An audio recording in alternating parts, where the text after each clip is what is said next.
ज्योति निषाद। चलिए बढ़ते हैं खबरों की ओर। दार्जिलिंग से एक प्रेरणादायक इंटरव्यू, जिसमें दार्जिलिंग के बारे में बहुत कुछ जानने को मिलेगा।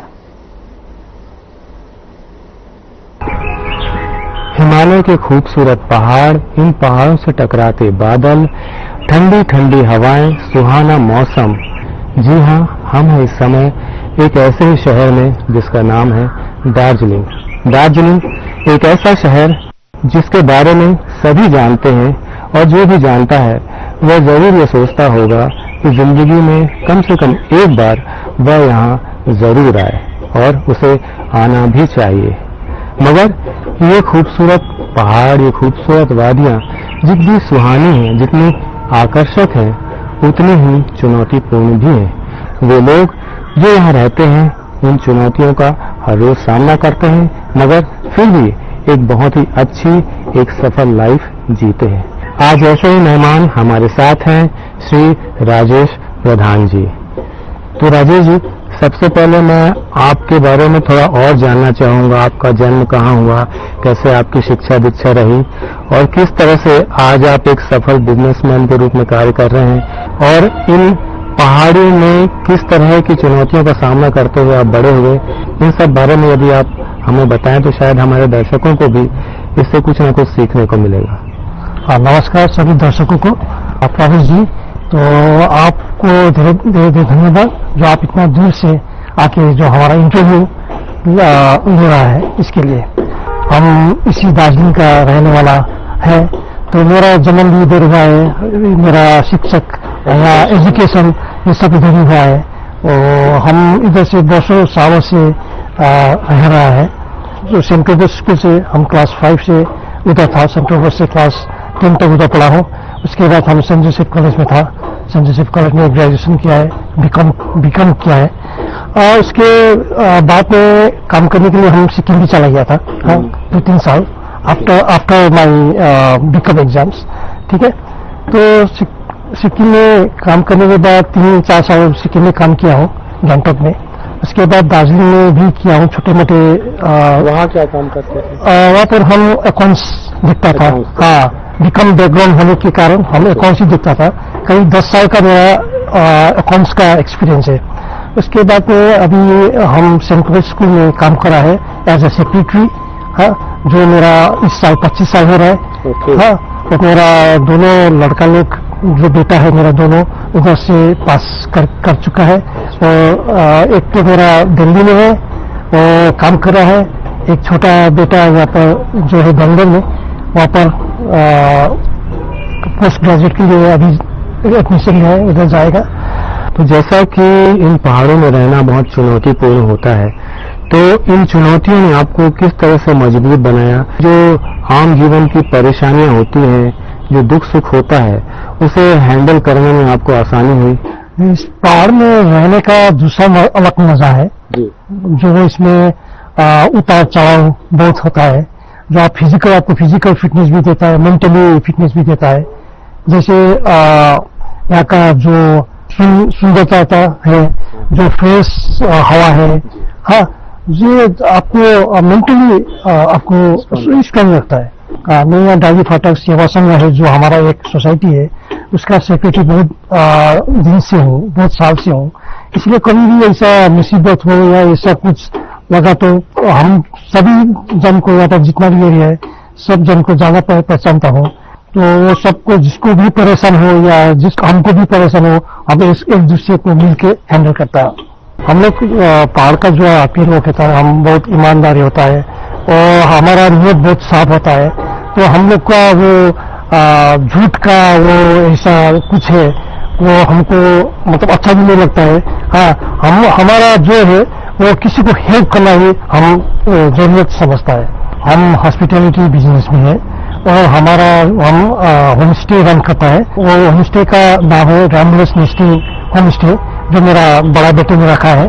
ठीक है, तो इसका रैम्बलर्स का मीनिंग है कि जो मतलब जो गेस्ट रहने का जगह ढूंढते आएगा, हाँ, उसके लिए वो एक मतलब नेस्ट जैसा है। एक होम है। हाँ, एक होम है। Home far away from home. देश विदेश से लोग आपके होम स्टे में आते हैं, उनके साथ आपका कैसा एक्सपीरियंस रहता है? देखिए, इसमें हमको ऐसा मौका मिलता है कि यहाँ पर दुनिया भर का लोग आता है, जैसे इंडियन भी आता है, फॉरेनर्स भी आता है, तो हम वो मतलब बिजनेस इंटरेक्शन जो होता है, मतलब हमारा रहन सहन का, वो लोग का रहन सहन का, तो इसमें बहुत मजा आता है और कुछ सीखने को भी हमको मिलता है। जो होम स्टे या होटल में बहुत डिफरेंस होता है। होम स्टे में हम लोग साथ में रहता है, हाँ, जो एक बिल्डिंग है वो साथ साथ में रहता है, तो हम किसी भी जो भी गेस्ट आता है तो उसके मतलब जितना भी फ्री टाइम है हमारा, जब स्कूल जाएगा सुबह जाने के आगे हम गेस्ट से बात करता है, उसका क्या है, कैसा है, क्या चल रहा है, उसका कहाँ घूमने कहाँ जाना है, तो हम वो सब मिला के जाता है इसको, वो लोग का साइट सीइंग क्या करना है, कहाँ पर जाना है।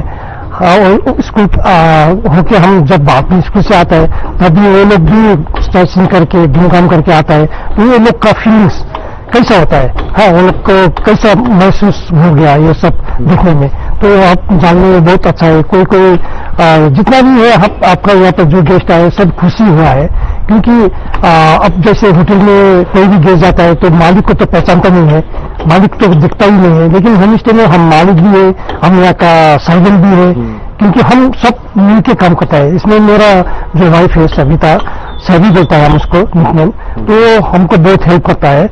जी 90% वही करता है। हमारा काम है थोड़ा मैनेजमेंट करना है, हाँ, बुकिंग लेना है और गेस्टों के साथ बात करना है, क्योंकि वो तो बिजी रहता है अपना स्टाफ के साथ दूसरा फील्ड में, तो इसलिए मेरा वाइफ को ये 90% से उसको जाता है। Namaste everyone. I'm Mrs. Sabita Pradhan. I'm the co-owner of the Ramdas Nesting Homestay. At present, I'm looking after this homestay, and I'm very happy and satisfied looking after this property.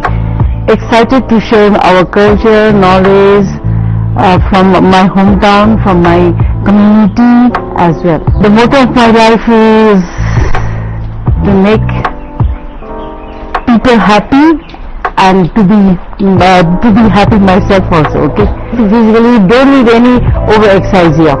Our daily up and down makes us stronger. Living standards now at present is very high, isn't it? Very high. Everybody, I can see even in Darjeeling, our children living in a high standard. Okay, and regarding living standard, I don't want to say anything. Okay, because it's their choice. Even some people, even if they are very rich, wealthy, they don't want to live like a high-profile life, isn't it? Whatever they are satisfied, isn't it? And some people, poor people, even if they don't have anything, they want to live a like a high-profile, well-dressed up, isn't it? Grooming themselves day by day, isn't it?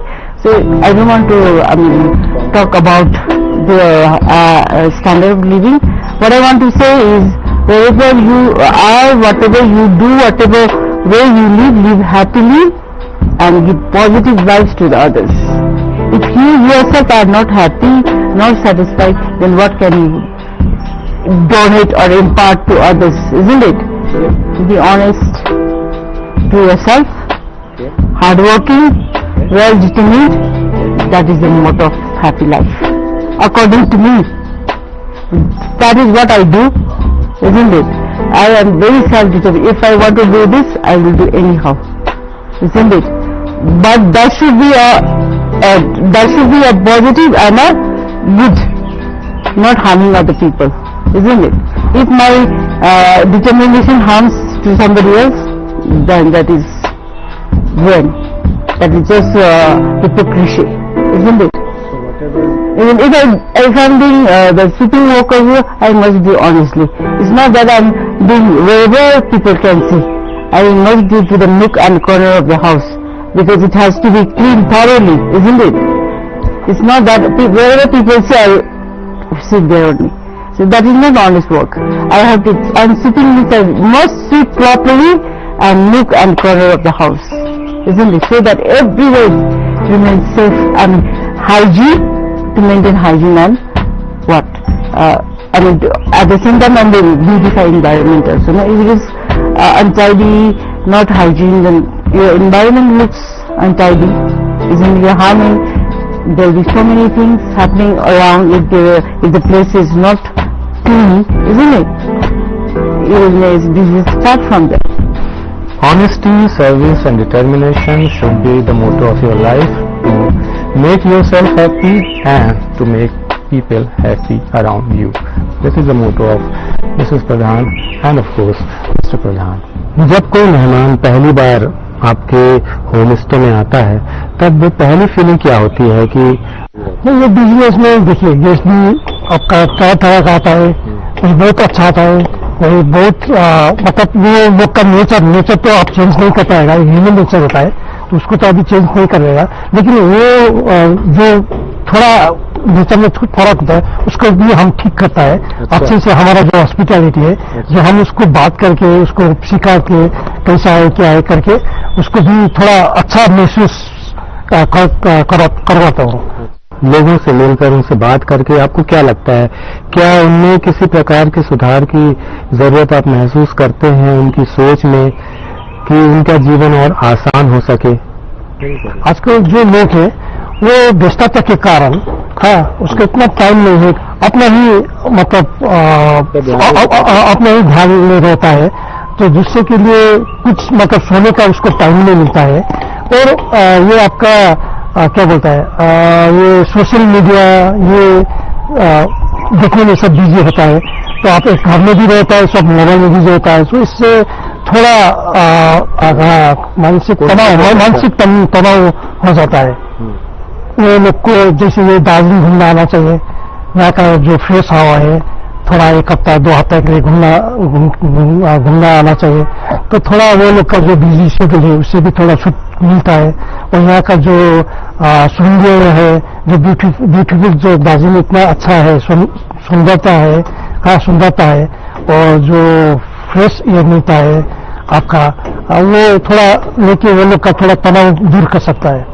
आप business से भी जुड़े हैं, शिक्षा के क्षेत्र में भी आप काम करते हैं, समाज में भी आप अच्छा योगदान देते हैं, तो आपको क्या लगता है किसी इंसान की ईमानदारी, उसकी नेक नीयत और दूसरों के लिए कुछ अच्छा करने की जो भावना होती है, उससे क्या उसको जीवन में सफल होने के लिए मदद मिलती है? इसके लिए बहुत जरूरी है, क्योंकि ये मानवता दर्शाता है इससे।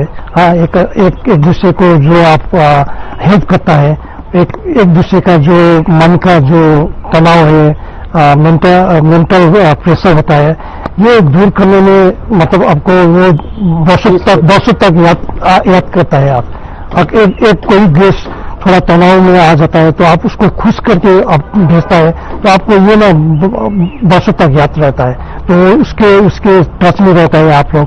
हाँ, हम इसके टच में रहता है, वो फोन करता है, वो दूसरा नया गेस्ट भेजता है, तो हम ये बिजनेस करके ना बहुत खुश है। हाँ, सिर्फ पैसे के लिए नहीं है, लेकिन एक जो इंटरेक्शन होता है गेस्ट के लिए, उसके लिए भी है। तो मित्रों, यही वो बात है जो हर इंसान को ऊंचा उठाती है, हर इंसान के जीवन को और भी सुहाना और हसीन बनाती है, इन वादियों की तरह। जैसा कि प्रधान जी ने कहा कि दूसरों के लिए जिस तरह से ये सोचते हैं और जिस तरह से ये दूसरों के लिए काम करते हैं, उससे इनका जीवन और सुखी है। इन पहाड़ों की चाहे जो भी चुनौतियां हों या इन पहाड़ों का जो सुहानापन हो, इन सभी उतार चढ़ाव के साथ ये अपना जीवन बड़े ही सुख से और समृद्धि के साथ जी रहे हैं। और यही जिंदगी हमें सिखाती है कि जो दूसरों को खुशियां देता है उसके जीवन में कभी भी खुशियों की कमी नहीं होती है। आज के लिए इतना ही। नमस्कार। खबरों में आगे बढ़ने से पहले लेंगे एक छोटा सा ब्रेक।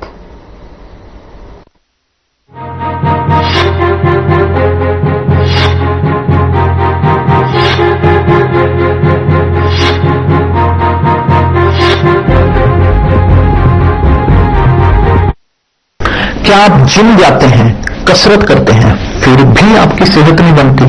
काजू बादाम किशमिश मेवे प्रोटीन के डिब्बे खाते हैं फिर भी कुछ असर नहीं होता, तो इसका मतलब है आपका पाचन तंत्र खराब है। और जब तक के पाचन तंत्र दुरुस्त नहीं होगा, आप जितना मर्जी अच्छे से अच्छा खा लो, आपकी सेहत नहीं बन सकती।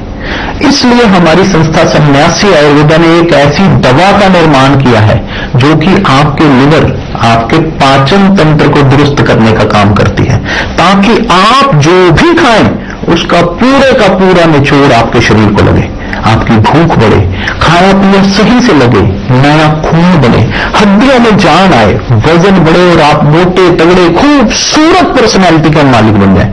सिर्फ 699 रुपए की पूरे 1 महीने की दवा होती है और आप इसे घर बैठे 01145454545 पर फोन करके दवा मंगवा सकते हैं।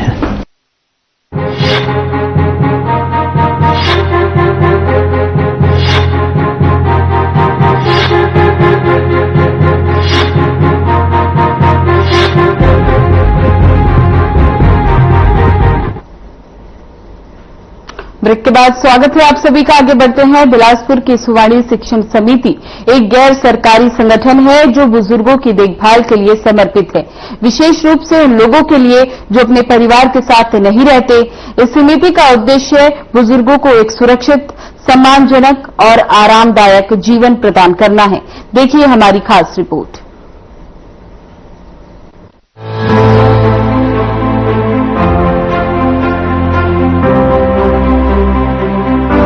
सिकुड़ता परिवार, बढ़ते खर्च और सामाजिक चुनौतियां वर्तमान के पारिवारिक जीवन को अतुलनीय क्षति पहुंचा रहा है। बिलासपुर की सुवाणी शिक्षण समिति में उन बुजुर्ग व्यक्तियों को देखभाल के लिए रखा जाता है जो अपने परिवार के साथ नहीं रहते हैं। यहाँ उनकी बेहतर चिकित्सा के साथ साथ देखभाल भी किया जाता है। जो बच्चे अपने माता पिता के साए में पलते बढ़ते हैं, बड़े होने पर उन्हें माता पिता की जगह वृद्धाश्रम में हो जाती है। समाज में धीरे धीरे वृद्धाश्रम की स्वीकार्यता और आवश्यकता बढ़ती जा रही है। सजीवता सोसाइटी ने सुवाणी वृद्ध आश्रम में रहने वाले वरिष्ठ नागरिकों से चर्चा की।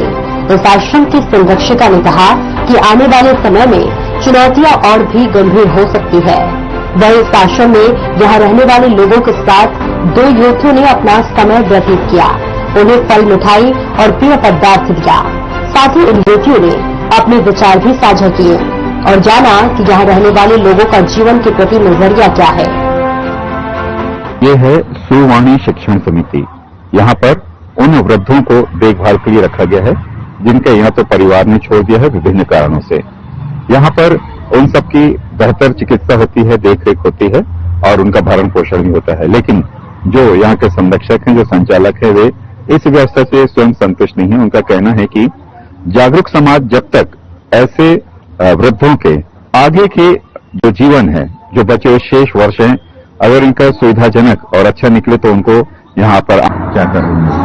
मैं अभी सुवाणी वृद्धाश्रम में एक संरक्षिका का काम कर रही हूँ और एक मैं श्री राधा फाउंडेशन भी संचालित कर रही हूँ। अच्छा। समाज सेवा का काम मेरा ये 10 साल से चल रहा है। अच्छा।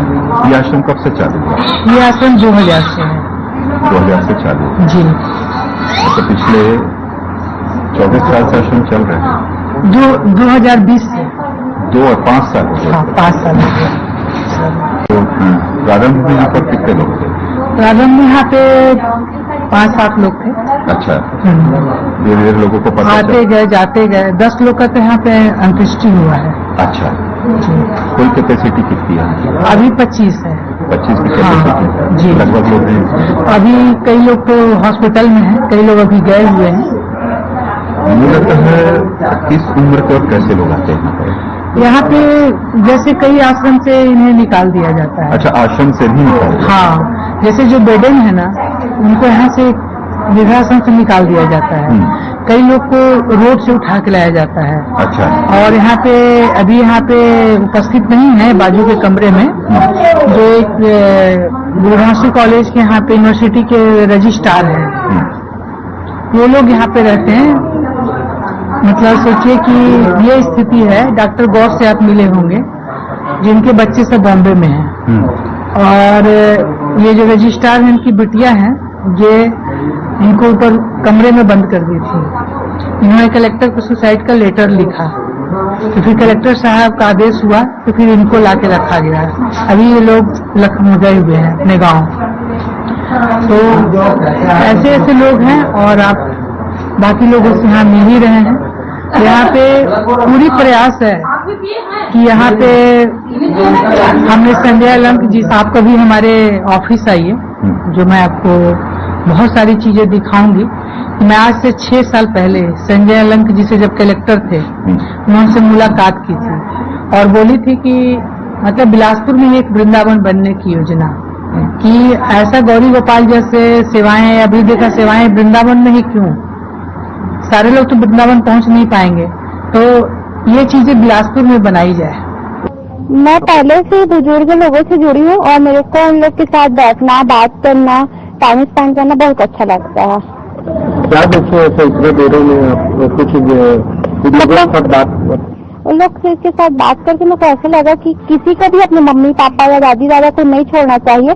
बुढ़ापे में उन लोग का सहारा बन के हम लोग को रहना चाहिए। मतलब देखिए, मैं पहली बार आई हूँ ऐसी जगह में, मेरे को बहुत खराब लगा कि कैसे वृद्ध लोग को छोड़ देते हैं। वही हमारे दादा दादी मम्मी पापा हमको बचपन में खिलाते हैं, चलना सिखाते हैं, और जिस टाइम हम लोग का सहारा का जरूरत होता है, लोग यहाँ लाकर छोड़ देते हैं या फिर घर से निकाल देते हैं। ऐसा बिल्कुल नहीं करना चाहिए। हमारे चैनल के द्वारा से आप युवाओं के लिए, नई पीढ़ी के लिए क्या मैसेज देना चाहेंगे? मैं युवाओं नई पीढ़ियों को बस ये कहना चाहती हूँ कि कोई अपने दादा दादी मम्मी पापा को ऐसे अनाथ मत करे, मत छोड़े। जो भी हम लोग इस दुनिया में आए हैं, उन्हीं के सहारे में आए हैं, तो हम लोग को उन लोग का आदर करना चाहिए, उन लोग का हम लोग को सहारा बनना चाहिए, ना कि ऐसे वृद्धाश्रम या बाहर छोड़ना चाहिए। बस यही मैसेज है कि कोई अपने मम्मी पापा को छोड़ देते हैं, दादी दादा को ऐसा बिल्कुल छोड़ना नहीं चाहिए। जैसे मैं आज यहाँ आई थी, देन मेरा मतलब सर से और इनसे भैया लोग से मुलाकात हुआ, तो काम ये लोग अच्छा करते हैं। मैं ऐसी जगह पे जाते हैं, देन मतलब ऐसे जगह पे जाते हैं, तो ये जगह मेरे को भी नहीं पता था। मैं आज पहली बार यहाँ आई हूँ, तो इससे कम से कम पता तो चलता है कि एक जगह ऐसा भी है जहाँ मतलब कोई सुविधाएं नहीं है कि लोग कैसे टाइप कर रहते हैं, और मतलब बहुत सारी चीजें सामने आती कि लोग कैसे टाइप कर रहे हैं, फिर उनको किस चीज का आवश्यकता है। तो वो चीजें मतलब बहुत सारे लोग ऐसे रहते हैं जो मतलब शो ऑफ पसंद नहीं करते, मीन्स कैमरे के सामने या वीडियो फोटोज ये सब चीज पसंद नहीं करते। उसमें से एक मैं भी हूँ, लेकिन एक ये है कि मेरे में इंसानियत है और लोगों के अंदर में इंसानियत होना चाहिए। तो मतलब जिसको जो हेल्प करके बनता है वो मतलब बिल्कुल यहाँ आइए और आके और चुपचाप गुप्त तरीके से हेल्प करके जाइए। मैं ये नहीं बोलती कि आप शो ऑफ कीजिए, मेरे को नहीं शो ऑफ करना लोग तो मेरे को बिल्कुल समझ नहीं आते कि भगवान जाने की सटा पुराना कपड़ा देके या किसी भी चीज को देके लोग क्या समझते हैं। और एक चीज मैं और ये बोलना चाहूंगी, इस मीडिया के थ्रू मैसेज देना चाहूंगी लोगों को कि जो चीज आप खुद नहीं पहन सकते ना, या जो चीज आप खुद सेल्फ नहीं खा सकते, प्लीज आप किसी और को देखिए, उनके ऊपर मेहरबानी मत कीजिए। जो आप खुद कर सकते हैं ना, जो खुद खा सकते हैं, जिस चीज के लिए आप खुद अपने आप को लायक समझते हैं, वही चीज आप दीजिए अगर देना है तो। वरना नहीं भी देंगे तो जिंदगी तो चलता है, लोगों का चल ही रहा है, पर हम दे रहे हैं और वो यूज भी नहीं हो रहा है। अगर कोई को प्लीज किसी के ऊपर ना मतलब एहसान और उपकार ना करे लोग, तो ज्यादा बेटर रहेगा।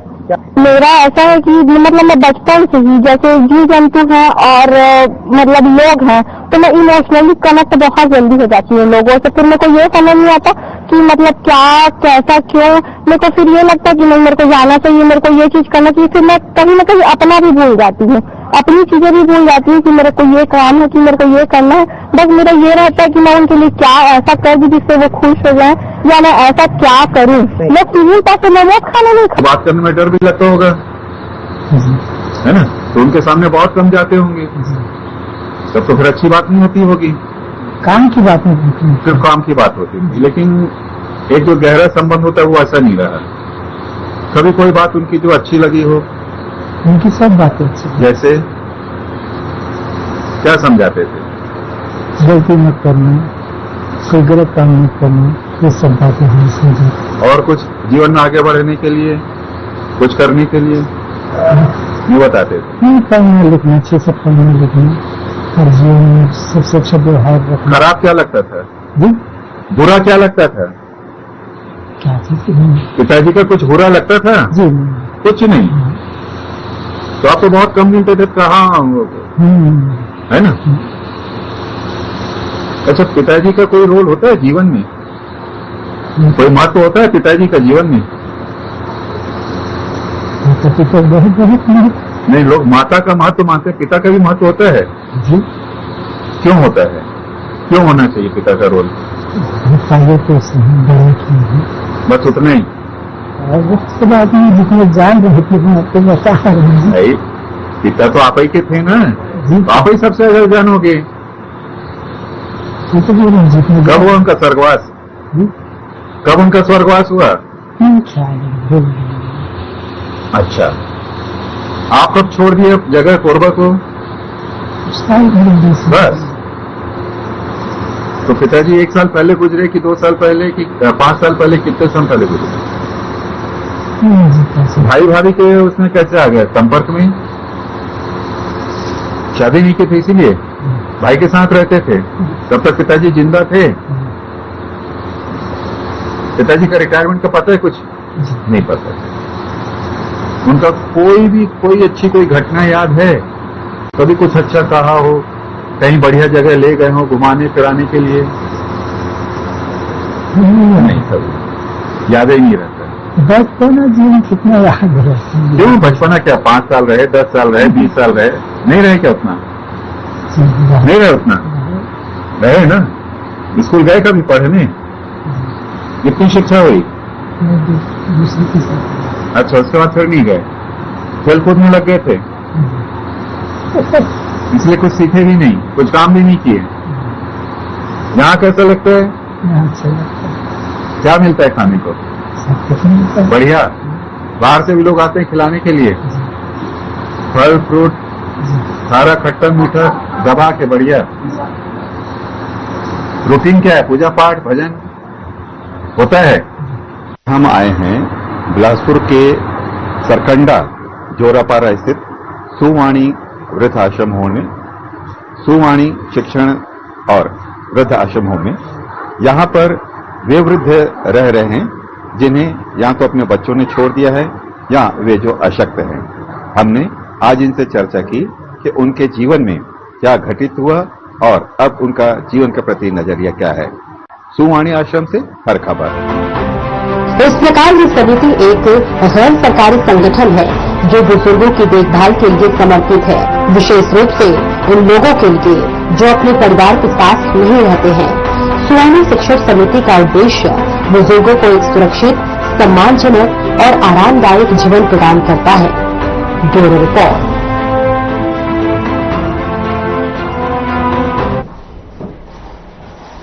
फिलहाल बुलेटिन में बस इतना ही। बने रहे हमारे साथ। नमस्कार।